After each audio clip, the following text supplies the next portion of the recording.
কাঠের পরিমাণ পরিমাপ করার ক্ষেত্রে আমরা মূলত দু ধরনের কাঠ দেখতে পাই। যেমন এটা হচ্ছে একটা চেরাই কাঠ, অর্থাৎ গাছের লগ বা গাছকে কেটে এই রকম শেপ দেওয়া হয় যাতে ফার্নিচার কিংবা ঘরের কাঠামো তৈরি করা খুব সুবিধাজনক হয়।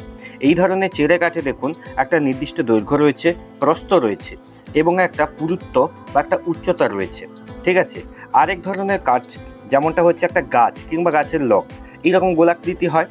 এই ধরনের গাছের ক্ষেত্রে কিন্তু দৈর্ঘ্য আছে, এর বেড় আছে, নেই নির্দিষ্ট প্রস্থ এবং উচ্চতা বা পুরুত্ব। এই দুই ধরনের কাঠের ক্ষেত্রে কিভাবে আমরা কাঠের পরিমাণ পরিমাপ করব তা একেবারে ক্লিয়ার হয়ে যাবে আজকের এই ছোট্ট ভিডিও দেখলেই। নমস্কার, আমি বিশ্বজিৎ, ওয়েলকাম টু নোটিফাই। কাঠের পরিমাণ পরিমাপ করার ক্ষেত্রে দুটো একক আমরা খুবই ব্যবহার করে থাকি, একটা হচ্ছে ফুট আর একটা হচ্ছে ইঞ্চি। অর্থাৎ এই যে লম্বা কতটা বেড রয়েছে এগুলো পরিমাপ করার ক্ষেত্রে এই এককগুলো আমরা দেখে নিই। 1 ফুট সমান হচ্ছে 12 ইঞ্চি, অর্থাৎ বোঝাই যাচ্ছে ফুটটা এককের দিক থেকে বড়, ইঞ্চিটা ছোট, এবং 12 ইঞ্চি হলে তবেই 1 ফুট হয়। কাঠের পরিমাণ পরিমাপ করা হয় সিএফটি বা কেবি এই এককে। উদাহরণ হিসাবে আমি একটা অ্যাডপ্টার নিচ্ছি, ধরে নিচ্ছি এই অ্যাডপ্টারটা লম্বা হচ্ছে কত রয়েছে 1 ফুট, চওড়াই রয়েছে 1 ফুট এবং উচ্চতা মানে এখান থেকে এতটা অবধি এই উচ্চতাটাও রয়েছে 1 ফুটের। এই চারিদিকে 1 ফুট করে, তাহলে 1 ফুট লম্বা, 1 ফুট চওড়া এবং 1 ফুট উচ্চতা বিশিষ্ট কাঠের টুকরোতে 1 সিএফটি কাঠ রয়েছে। প্রথমেই আমি দেখে নেব একটা চেরাই কাঠকে কিভাবে পরিমাপ করা হয়। এই চেরাই কাঠের দৈর্ঘ্য মানে এখান থেকে এতটা অবধি, এই যে দৈর্ঘ্যটা আমি ধরে নিচ্ছি 10 ফুট। মনে রাখবেন এখানে দৈর্ঘ্যটা কিন্তু ফুটে দেখতে হবে বা লিখতে হবে। তারপরে প্রস্থ মানে এইখান থেকে এই অবধি, এই যে প্রস্থ বা চওড়া দিকটা আমি ধরে নিচ্ছি 9 ইঞ্চি এবং উচ্চতা বা পুরু মানে এটা কাঠটা কতটা মোটা বা উচ্চতা মানে এই নিচ থেকে উপর অবধি, এই নিচ থেকে উপর অবধি এই অংশটা আমি ধরে নিচ্ছি 8 ইঞ্চি। এখানে একটা জিনিস মাথায় রাখবেন যে দৈর্ঘ্যটা সবসময় ফুটে, প্রস্থ এবং উচ্চতা এই দুটো জিনিস ইঞ্চিতে। ঠিক আছে, এইটা যদি হয় তাহলে এর পরিমাণ কত পাবো, মানে এই রকম একটা কাঠের টুকরো থেকে আমি কত পরিমাণ কাঠ পাবো চলুন আমরা দেখে নিচ্ছি। সূত্রটা কি? দৈর্ঘ্য গুণিতক প্রস্থ গুণিতক উচ্চতা ভাজিতক 144। অলরেডি এগুলো আমরা ধরে নিয়েছি। চলুন, দৈর্ঘ্য 10 ফুট ইন্টু প্রস্থ হচ্ছে 9 ইঞ্চি ইন্টু পুরু বা উচ্চতা হচ্ছে কত 8 ইঞ্চি, তিনটাকে গুণ করব এবং সেটাকে ভাগ করব 144 দিয়ে। এই তিনটাকে গুণ করলে হবে 720, ভাগ করব 144 দিয়ে, দিলে হবে কত 5 সিএফটি। অর্থাৎ এইরকম একটা চেরাই কাঠ থেকে আমি 5 সিএফটির কাঠ কিন্তু পাবো।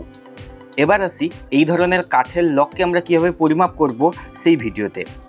এই কাঠের লকের ক্ষেত্রে দুটো জিনিস আমাদের জানতে হবে। এক, এখান থেকে এতটা, অর্থাৎ একটা কাঠের লক কতটা দৈর্ঘ্যের রয়েছে এবং এর বেড়। সবসময় মনে রাখবেন বেড়টা মাঝে নেবেন। ঠিক আছে, এই মাঝ বরাবর বেড়টা নেবেন, পরিমাপ করবেন। ঠিক আছে, এখানে আমি উদাহরণ হিসেবে ধরে নিচ্ছি এটা হচ্ছে 15 ফুটের লম্বা, মানে এই কাঠটা এইখান থেকে এতটা হচ্ছে 15 ফুট। আমি অলরেডি লিখে দিয়েছি লম্বা হচ্ছে 15 ফুট এবং বেড় হচ্ছে 60 ইঞ্চি। মনে রাখবেন বেডটা কিন্তু ইঞ্চিতে নিতে হবে।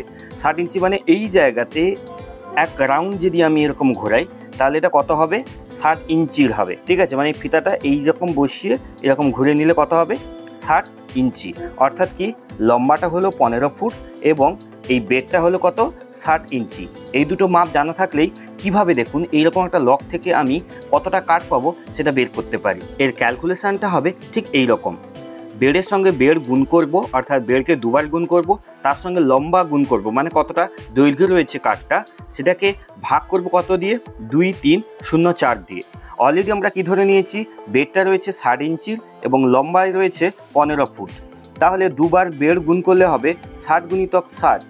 ঠিক আছে, তারপরে গুণ করব কতটা লম্বায় রয়েছে অর্থাৎ 15, সেইটাকে ভাগ করব কত দিয়ে 2304 দিয়ে। প্রথমে 60 গুণিতক 60 করলে কত হবে 3600, তাকে গুণ করব কত দিয়ে 15 অলরেডি এখানে রয়েছে, তাকে ভাগ করব কত দিয়ে 2304 দিয়ে। এবার 3600 গুণিতক 15 করলে কত হবে 54000। এবার এই গুণফলটাকে ভাগ করব কত দিয়ে 2304 দিয়ে। এটাকে যদি আমি ভাগ করি তাহলে উত্তর কত পাবো 23.4375 সিএফটি, অর্থাৎ কাছাকাছি 23.5 সিএফটি। অর্থাৎ 15 ফুটের লম্বা এবং বেড়ে 60 ইঞ্চিতে যদি এরকম কোনো কাঠের লক থাকে, সেখান থেকে আমরা প্রায় 23.5 CFT কিন্তু কাঠ পাবো। আশা করছি এই দু ধরনের কাঠ অর্থাৎ চেরাই কাঠ এবং কাঠের লক বা গাছ কিভাবে আমরা পরিমাপ করব বা এই ধরনের কাঠ থেকে কত পরিমাণ আমরা কাঠ পেতে পারি সেইটা আমরা খুব সহজেই পরিমাপ করতে পারবো পরের বার থেকে। আশা করি ভিডিওটা আপনার কিন্তু খুব ভালো লেগেছে। কথা হচ্ছে পরে এমন কোনো একটা ভিডিওতে। নমস্কার।